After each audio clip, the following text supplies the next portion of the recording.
The inquiry, as is everybody well aware, of course, that then the first reports of social gatherings in Number 10 emerged in November of 2021.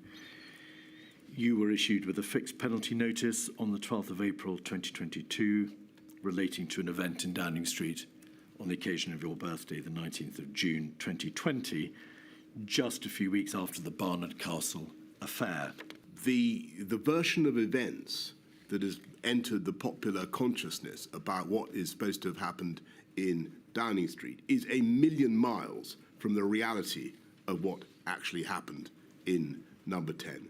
And I know, I don't think have been properly characterised by some of the, not just the media coverage, but the dramatic representations that we're now having of this are absolutely absurd. And I want to repeat that. They're a million miles from the reality of what happened. Mr. Johnson, one of the problems is that I've received a number of messages from bereaved people as I've travelled around the United Kingdom, and so many of them who suffered horrific grief during lockdown. Yes. We all know that it's far more traumatic even than many other kinds of grief. And then I'm afraid partygate has been called exacerbated. Of course, and I totally understand their feelings, and you know, what can I do but again apologise for mistakes that we made in Number 10. What I'm trying to tell you and to tell the inquiry is that I think that the characterisation, the representation there has been of what civil servants and advisors were doing in Number 10 has been a travesty of the truth. They thought they were working very, very hard, which they were, and I certainly thought that what we were doing was, as I've said before, within the rules. One of your most competent and sterling civil servants, Helen McNamara, said in live evidence to my lady, I'd find it hard to pick one day when the regulations were followed properly inside that building. But that's the point I'm making. Because are you saying that this was all a matter of breaches of the regulations on account of if you look at the formulaic obligations of walking down corridors and having to work in the building structure of Downing Street? If you read what Helen said in her evidence to you, I think actually that is what she was driving at. She says there was one meeting where we were able to do things strictly by the absolute letter of the guidance, and it was unsustainable.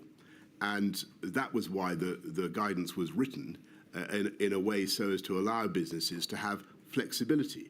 This is around that time, the time of revelation of the partying in Downing Street, a WhatsApp communication between yourself and your Cabinet Secretary. Your Cabinet Secretary, Simon Case, was originally obligated to carry out an investigation, but for a variety of reasons which we needn't explore, he did not do so. Boris Johnson, in retrospect, we all should have told people, above all Lee Kane, to think about their behaviour in Number 10 and how it would look. But now we must smash on. So that wasn't about technical breaches of the regulations because of the planning in Downing Street.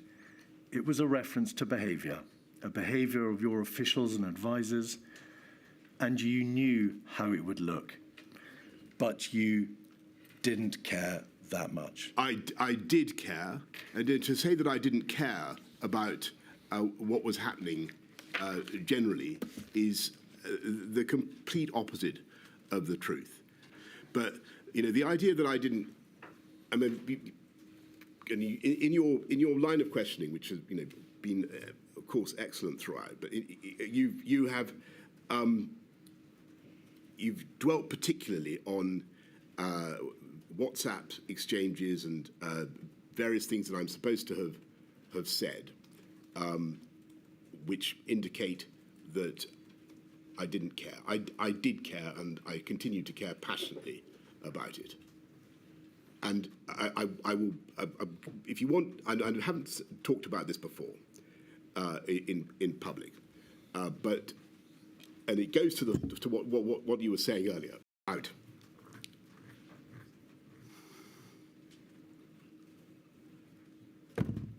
About elderly people and my what you claim is my indifference to the pandemic. I just want to remind you that when I went into ITU intensive care, I saw around me a lot of people who were not actually elderly. In fact, they were middle-aged men, and they were quite like me.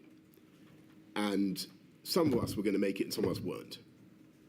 And what I'm trying to tell you, in a nutshell, and the NHS, thank God, did an amazing job and helped me survive.